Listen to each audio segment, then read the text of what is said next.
अब अर्को निबन्धको शीर्षक छ हाँसोको जात थर। हाँस्यो कि काम नास्यो भन्ने उहिलेदेखिको उखान अहिलेसम्म चलेकै छ। तैपनि हामीले भने हाँस्न छाडेका छैनौँ। काम त के, मामै नाच्चे पनि हाम्रो हाँसो कुनै दिन नाचिएको छैन। छाती फुलाएर महादेव या भीमसेनको जस्तो अट्टहासे खित्का छाड्न हाम्रो बरगतले नभ्याए पनि नाक बजाएर आफ्ना नारायण पाते फुस्रा ओठ फट्याउन मरिगए कोही छाड्ने हुन् र। कोही खित्ता गर्छन् भने कोही खितित्त गर्छन्, कोही हल्ला गर्छन् भने कोही हलललल्ल गर्छन्, कोही मुसुक्क मुस्कुराउँछन् त कोही गिसिक्क ओठ बग्याउँछन्। हाँस्यो कि काम नास्यो भन्ने सिद्धान्त कडा भयो भनेर नै होला हाम्रा आदिकवि भानुभक्तले भनेका थिए, अरू हाँसे हाँस तर बुहारीहरूले चाहिँ कति नहाँस है। तर अचेल बुहारी मात्र त के, भूतपूर्व बुहारी, बुहारीका उम्मेदवार सबै खिलखिलाइदिन्छन्। यसरी 12 महिना 12 काल केही न केही रूपमा हामी हाँस्न खोज्छौँ।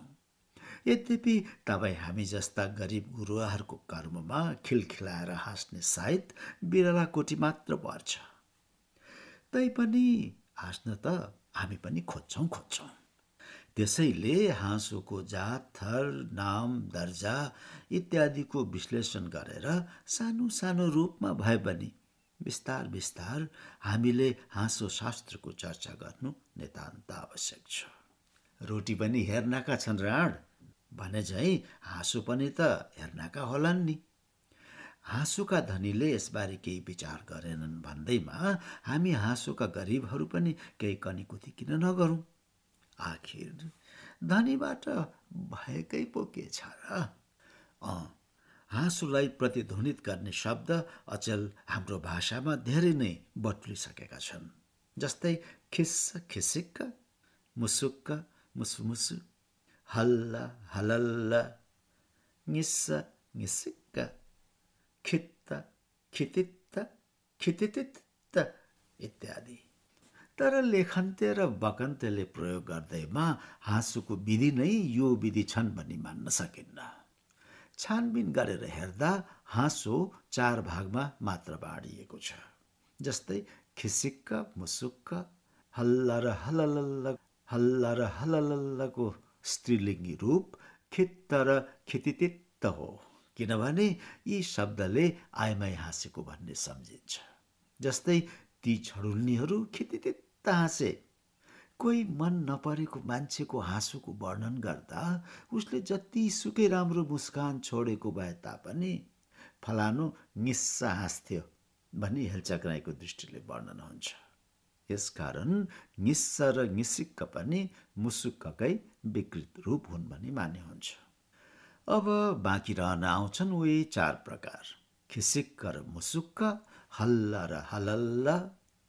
बुझ्न सजिलो होला भनी यी 4 प्रकारका हाँसो मध्ये खिसिक्कलाई राजहाँसो, मुसुक्कलाई भारदार हाँसो, हल्लालाई पब्लिक हाँसो र हलल्ललाई मतवाले हाँसो भनी बुढापाकाहरूले नाम राखेका हुन्।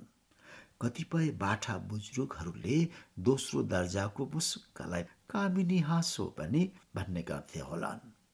जे भए पनि राजा रजौटा, भारदार, साधारण जनता र मतवाली यी 4 वर्गमा विभाजित त्यस बेलाको समाजलाई एक एक प्रकारको हाँसो भाग लागेकै थियो।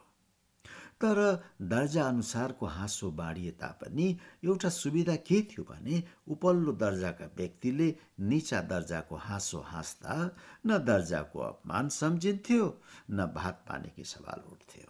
खास गरेर भारदारनी युवतीहरू चाहिँ कहिलेकाहीँ भित्तै फाट्ने गरेर मतवाली हाँसो पनि हाँसिदिन्थे। यो चलन अहिलेसम्म चलेकै छ। समय बित्दै गयो भनौँ वा अघि सर्दै गयो भनौँ, मतवाली हाँसोलाई फोक्सो सफा गर्ने हाँसो भनी विज्ञानले सर्वोत्तम ठहराइदियो। पहिलो दर्जाको राजहाँसो खिसिक्कलाई आधुनिक ठिटाठिटीले बिरामी हाँसो भनी पन्छाइदिए। दोस्रो दर्जाको भारदारी हाँसो मुसुक्कलाई नवोदित युवक युवतीले आफ्नै दाइजो सम्झी प्रेमको माध्यम बनाउन थाले। वर्ग बढे, पद बढे, वाद बढे र फेसन बढे।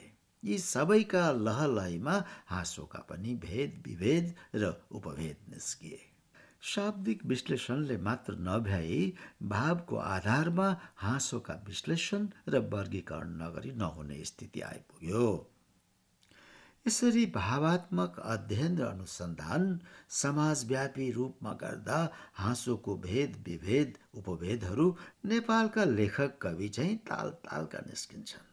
त्यसैले टाउके टाउके प्रकारको मात्रै यहाँ चर्चा गर्नु सम्भव होला। बुढाबुढीहरू उखान गर्छन्, अचेलका ठिटाठिटीहरू कुकुरको पुच्छर बाङ्गो देखे पनि हाँसिदिन्छन्। नभन्दै अचेल नेप्टीको नाक देखेर कोप्ची निस्स गर्छे, कोप्चीको आँखा देखेर नेप्टी खितित्त गर्छे। मोटालाई थसुल्लो, थुम्बे, घ्याम्पे, भकारी, ढोक्से, डब्बु र ढेडु इत्यादि विश्लेषण दिएर दुब्ला पातलाहरू निस्स गर्छन्। दुब्ला पातलाहरूलाई सिद्रो, टिमुरे, स्याल, जिरीख्याम्चे, नसे, मरिच, जिम्मु इत्यादि विशेषण दिएर मोटाहरू निस्केसाउँछन्। यो हाँसो प्राय निस्स र निसिक्कको रूपमा प्रभावित हुन्छ। त्यसकारण यस प्रकारको हाँसोलाई मेरो आधुनिक हास्य विज्ञानले कुकुर पुच्छ्रे हाँसो भन्ने नाम दिएको छ। कुकुर पुच्छ्रे हाँसो नेपालको मौलिक हाँसो हो, तापनि अलिअलि फिल्मी पालिस लगाएर यसलाई कर्के छड्के र छिर्के गराई आजकलका युवक युवतीहरू हाँस्ने गर्छन्। अर्को छ पँधेरे हाँसो। धारा पँधेरामा पानी लिन जाने आइमेहरू डोका न डालाका गफ झिकेर हाँस्ने गर्छन्। यिनैबाट उत्पत्ति भएकोले पहिले पँधेरो हाँसो यस्तै पँधेर्नीहरूमा मात्र सीमित थियो। तर हिजो आज हाम्रा स्वतन्त्र भलादमी, शिक्षित गफी, बुझक्कड बुद्धिजीवी अर्थात् अलपत्रिएका नेता, खोसिएका मन्त्री, नगनिएका लेखक, प्रमोसनमा हेपिएका कर्मचारी, जागिर नपाएर रङ मङ्गिएका ग्रेजुएटहरू सबै पँधेरे हाँसो हाँस्दछन्। ख्रुश्चेभ र केनेडीलाई जोखतोल गरी हाइड्रोजन एटम उपग्रह निरस्त्रीकरणदेखि लिएर टुकुचामा मुला पखालेको कुरासम्मको विचार विमर्श र वाद विवाद गर्दा गर्दै बीचबीचमा यिनीहरू यस्तरी हाँसिदिन्छन् कि घरको भुटुन समस्या समेत त्यही हाँसोमा बतासिएर अट्टहास गर्न थाल्छ। गफ गर्न पढेका, जागिर खान डिग्री लिएका, मन्त्री हुन पार्टी खोलेका, पैसा कमाउन पत्रिका चलाएका, दक्षिणा लिन रामनामी बेरेका, नाम छपाउन कविता लेखेका, यी भलादमीहरूले टुँडी खेलको दुबो चिमोट्दै हाँस्ने यस किसिमको पँधेरे हाँसो हाँस्न कति पनि गाह्रो पर्दैन। तर हाँस्दा कि अर्काको नाडी समाएर घचघचाउनु पर्छ कि आफ्नै तिग्राको मादल बजाउन भने बिर्सनु हुँदैन। पँधेरे हाँसोलाई 7 साल पछिको नेपालको सबैभन्दा विकसित हाँसो भनिदिए हुन्छ। अर्का थरी नाकनिके हाँसो हाँस्छन्। अल्लारे ठिटाठिटीहरूको काम कुरोलाई नाकनिक गर्दै बुढी आमेहरूले यो हाँसोको सिर्जना गरेका हुन्। तर अचेल नाकनिके हाँसोले पनि हाम्रो समाजमा निकै आदर पाएको छ।